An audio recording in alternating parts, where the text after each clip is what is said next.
ओम शांति। हमारे चैनल में आप सभी का स्वागत है। आज हम आप सबके लिए लाए हैं एक सुंदर सी कहानी जिसका शीर्षक है भाग्य। आइए सुनते हैं कहानी। अरे समधी जी, आप आइए आइए आइए दामाद जी। मोहन बाबू ने दरवाजे पर खड़े दीनदयाल जी और उनके बेटे रमेश को देखकर खुशी से कहा। अब ये समधी शब्द आप ना ही कहें तो अच्छा रहेगा मोहन बाबू जी। क्या मतलब? मैं कुछ समझा नहीं। बात ऐसी है मोहन बाबू, हम ये रिश्ता तोड़ने के लिए ही यहाँ आए हैं। दीनदयाल जी बोले। ये आप क्या कह रहे हैं दीनदयाल जी? वही जो आपने अभी सुना है। मगर भाई साहब, ऐसे यूं अचानक? हमने तो लगभग सारी तैयारियां कर ली हैं और अब तो कुछ ही दिन बचे हैं शादी में, तो फिर अचानक? ओ, लगता है आप मजाक कर रहे हैं, है ना? जी बिल्कुल नहीं। देखिए मोहन बाबू, रमेश की आपकी बेटी मानवी से सगाई के बाद से ही हमारे यहाँ दो दुर्घटना हो गई। पहले रमेश के बड़े ताऊ जी और अब बीते दिनों रमेश की दादी भी चल बसी। जी दीनदयाल जी, इस बात का दुख तो मुझे और मानवी बिटिया को भी है, मगर ये तो प्राकृतिक आपदा थी।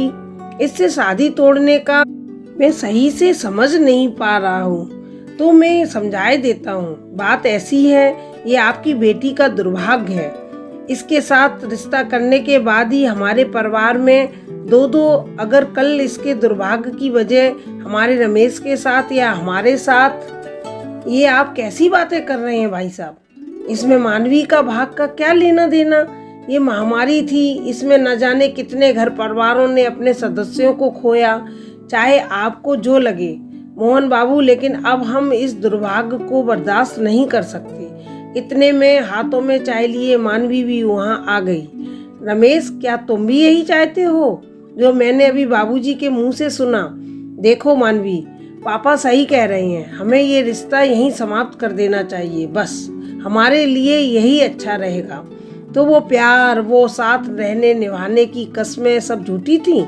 वो तुम ही थे ना जो कहते थे मेरे तुम्हारे साथ होने से तुम्हारा भाग चमक रहा है। तुम अच्छे नंबरों से कॉलेज में पास हो गए थे।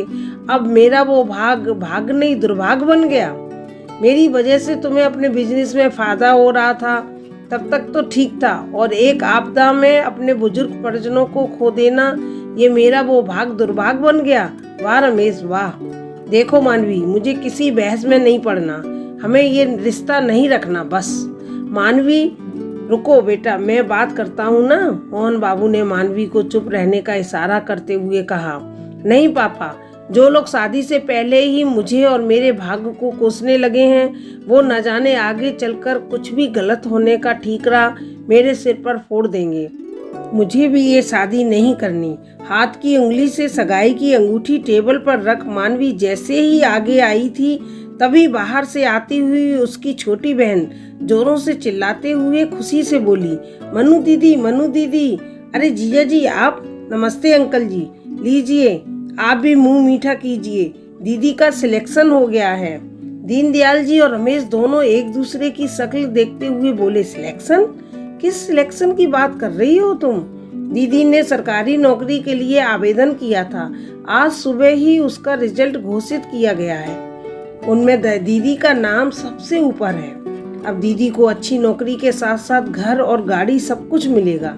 शायद दीदी ने आपको बताया नहीं था, वो सरप्राइज देना चाहती होंगी। मानवी और मोहन बाबू एक दूसरे की ओर देखकर मुस्कुराते हुए बोले, सच ही तो है, जाने किसके भाग से कौन आगे बढ़ता है।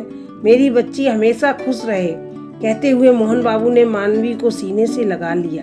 वहीं दूसरी ओर दीनदयाल जी और रमेश का सिर शर्मिंदगी से झुका हुआ था। उन्हें समझ नहीं आ रहा था ये अब उनका भाग्य है या दुर्भाग्य, जो उन्होंने एक अच्छी सरकारी नौकरी वाली लड़की से रिश्ता तोड़ दिया था। ओम शांति।